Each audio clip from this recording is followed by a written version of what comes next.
Anda kembali menyaksikan Nusantara Economic Updates. Dialog akan kita lanjutkan masih bersama dengan Bapak Budi Harjo Iduansyah, Ketua Umum Himpunan Peritel dan Penyewa Pusat Perbelanjaan Indonesia (HIPINDO).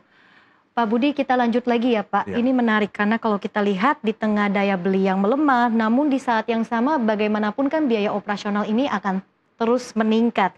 Nah, apakah ini juga berdampak pada margin dan juga pendapatan usaha-usaha retail? ya, makanya kami kemarin sempat datang ke Kemenko Ekonomi. Mhm. Kita sampaikan bahwa saat ini biaya sewa dan biaya karyawan itu menjadi komponen tertinggi di sektor retail offline. Nah, sewa ini kami ajukan kalau bisa sektor retail ini di 2026 diberikan dukungan untuk pajak sewa. Karena pajak sewa ini cukup memberatkan dan kami khawatir seperti di Singapura banyak retail F&B tutup. Nah, Ya. kami perjuangkan agar pajak sewa 4 ayat 2 10% itu bisa diberikan keringanan. Itu diberikan keringan ke pusat belanja dan ke tenan akhirnya bisa mendapatkan tidak naik sewa dulu. Termasuk juga karyawan kami itu kenaikan daripada produktivitas kami dengan UMP itu kadang tidak sama.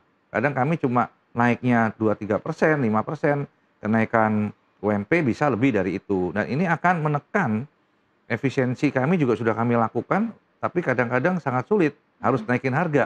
Mhm. Sedangkan harga saat ini sangat sensitif. Nah, jadi kami memang sedang berupaya untuk berdiskusi dengan pemerintah untuk mengembalikan daya beli Mhm. dengan cara menekan biaya sewa, dan juga mungkin bisa berdiskusi soal UMP tahun depan. Oke. Dengan tantangan dari segi biaya operasional, ini apakah jadinya memang pelaku usaha retail jadi, lebih tidak berani ekspansi atau memang lebih fokus pada efisiensi? Saat ini kami efisiensi banyak memang lebih keluar pulau ya, dikarenakan Mhm. tadi kan ada perkembangan yang baik. Jadi intinya ekspansi kami itu kalaupun memang misalnya biaya sewanya tinggi, biaya gajinya tinggi, tapi kalau Mhm. pendapatannya tinggi juga nggak apa-apa. Iya. Masalahnya ini pendapatannya kan harus kita lihat juga ini. Nah, ini yang kita harapkan, diskusi kita dengan pemerintah bisa ketemu titiknya karena kami sektor padat karya, jangan sampai juga kami ini seperti tutup-tutup toko dan itu sangat Iya. berbahaya juga. Iya. Kami juga menyoroti ada beberapa pusat perbelanjaan juga yang tutup begitu ya, Pak. Ini seperti apa pandangannya? Ini seperti apa memang kondisi secara real ya? Nah, untuk pusat belanja, beda kalau kami kan menyewa pusat belanjanya. Kalau Iya. pusat belanja itu harus mempunyai konsep yang tepat. Oke. Misalnya memang dia khususnya kelas menengah bawah dan barangnya apa, atau kita ngomong kalau seperti sekarang ada Sarina khusus produk lokal, Mhm. nanti ada Semanggi khusus produk apa. Jadi setiap mall itu harus punya konsep dan kalau sudah konsepnya bagus, itu biasanya nggak akan tutup ya, Oke. karena akan didatengin orang. Makanya kami juga pingin agar pusat belanja itu juga bersama-sama tenan itu untuk kadangkala bertemu untuk berdiskusi lalu di lokasi ini pusat belanjanya harus tipenya apa. Karena saat ini ada yang pusat belanja ramai sekali, ada Mhm. yang juga sepi sekali. Nah, itu yang memang harus dipikirkan. Harus segmented dengan target customer tertentu begitu ya? Customer dan Mhm. di situ mau jual apa. Jadi jangan sama Oke. semua supaya ada perbedaan. Oke, itu harus dipikirkan secara matang. Ya. Nah, Pak Budi, ini kalau kita lihat juga, sekarang kan adaptasi digital juga menjadi salah satu strategi yang penting ya untuk bisa bertahan. Nah, bagaimana Hipindo juga melihat peran digitalisasi dan omnichannel retail dalam membantu penjualan dan juga mungkin sebagai strategi efisiensi saat ini? Oh, jadi digitalisasi ya. Iya, digitalisasi. Kalau kami sudah sejak Covid sudah fokus untuk memperkuat timnya pun dibikin terpisah antara tim Mmm. offline dan tim online atau digital. Jadi sebenarnya untuk digital itu kami sudah fokus juga dan itu memang menyumbang 20% saat ini dari penjualan total. Jadi udah mulai naik ya Mhm. digitalisasi itu. Namun kembali lagi kadang-kadang kami udah berupaya banyak, kalau kami sama-sama di digital, saat ini banyak barang beredar itu yang kadang-kadang kita tidak same playing field ya, jadi Mhm. nggak Mhm. equal juga. Nah, ini yang kita harapkan agar bisa ada dukungan pemerintah untuk di online itu dicek lah, diperketat, baik pajaknya pun kami kan bayar 11%. Oke. Nah, kadang-kadang itu yang berat buat kami. Oke oke. Untuk mungkin dari sisi revenue dari online dan offline ini perbandingannya jauh sekali atau tidak, Pak Budi? Saat ini kami di 20% online, 20%? 80% masih di offline. Artinya, kalau teman-teman restoran ya masih banyak yang mau datang langsung ya. Heeh. Tapi tetap, pesanan, apa, antar untuk makanan itu juga naik terus. Jadi Oke orang kadang-kadang malas keluar pesen, dan itu di 20 naik terus lah. Saya rasa oke. itu memang akan ke depan bisa 30%. Oke, itu untuk sektor F&B. Mungkin untuk sektor seperti fashion, seperti apa, Pak Kalau Budi? fashion masih yang kemarin kami cek, beberapa fashion sudah di 20%. Sudah di Penjualan di mhm, websitenya masing-masing atau di online, karena juga biasanya, mereka memberikan diskon khusus kalau mhm. belanja di online. Oke oke baik. Nah ini kan kita juga memasuki jelang akhir tahun ada momentum, libur Natal dan Tahun Baru juga Pak Budi. Anda melihat apakah ini akan mendorong konsumsi masyarakat? Apakah akan lebih optimis, ada pertumbuhan lagi?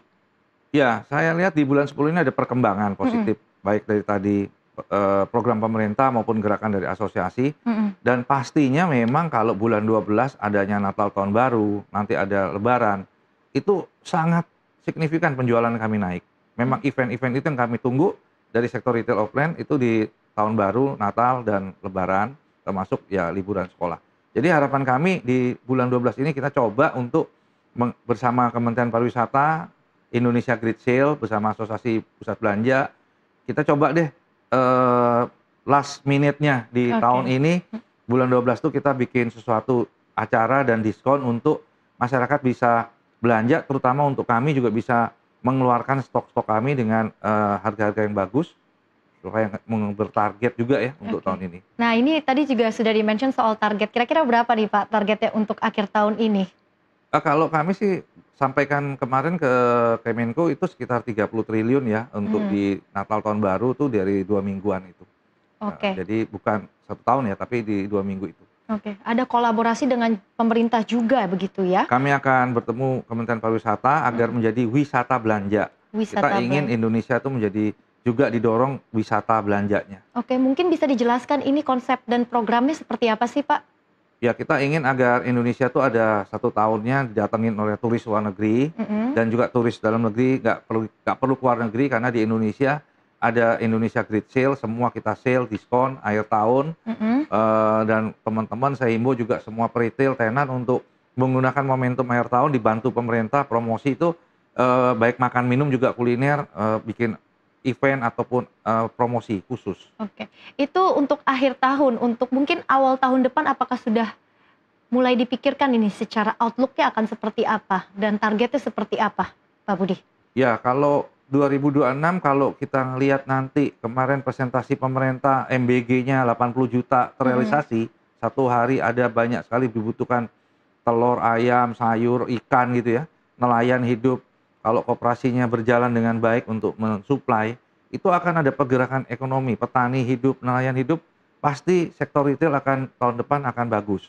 Nah, mhm, ini tergantung sekarang peranan pemerintah memastikan program-program besar itu berjalan dengan baik, menghasilkan, pemerataan ekonomi, karena pada saat mereka sudah punya daya beli, lapangan pekerjaan tercipta, pasti akan sektor real 52% saat ini konsumsi kita itu akan GDP kita akan naik, ya itu akan positif tahun depan. Tadi Anda juga sempat menyebutkan terkait dengan insentif pajak yang juga diharapkan bisa, Ya, membantu ya dalam sisi ini. Apakah mungkin ada insentif lainnya yang juga diperlukan?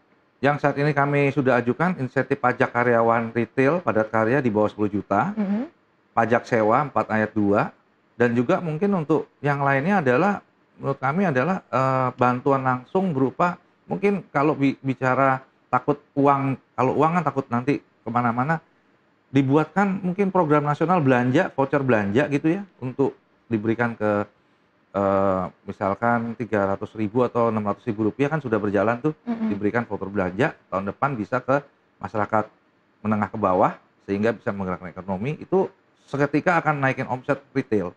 Oke. Sejauh mana progresnya, dan bagaimana respons pemerintah terkait dengan, pengajuan insentif ini, Pak Budi? Kami sudah dipanggil rapat, jadi kalau yang untuk pajak dan 4E2 kami sudah rapat dengan Kemenko Ekonomi. Ya. Oke oke. Sudah mulai, ada diskusi begitu ya? Udah 2, 3 kali, Sudah ya. 2 3 kali begitu. Dan kemudian Pak Budi, mungkin terakhir pesan Anda untuk pelaku usaha retail dan juga pemerintah agar yang kita harapkan ini adalah sektor retail bisa tetap resilient menghadapi perubahan ekonomi dan juga perilaku konsumen saat ini. Ya kalau pesan saya, Indonesia ini sangat potensial ya untuk sektor retail dalam negeri. Jadi Mhm. padat karya kita di sektor retail kita tuh akan menggerakkan ekonomi juga. Jadi harapan saya kepada teman-teman retail agar momentum tahun depan program-program pemerintah berjalan dengan baik, itu adalah kesempatan untuk, expand ya malah ya. Bagaimana karena dalam negerinya digelontorin dengan begitu banyak uang ya kan, dari Pak Menteri Keuangan, dari Pak Presiden, banyak sekali uang yang akan beredar di dalam negeri, Mmm. itu kesempatan untuk perdagangan dalam negeri di pulau-pulau, pengembangan ekonomi di daerah, bukalah toko di daerah dan pemerintah harus konsentrasi untuk menjaga penguatan perdagangan dalam negeri. Oke, itu yang kita harapkan karena bagaimanapun ekonomi kita memang didorong oleh konsumsi terhadap PDB itu 52%. iya 52%. Baik.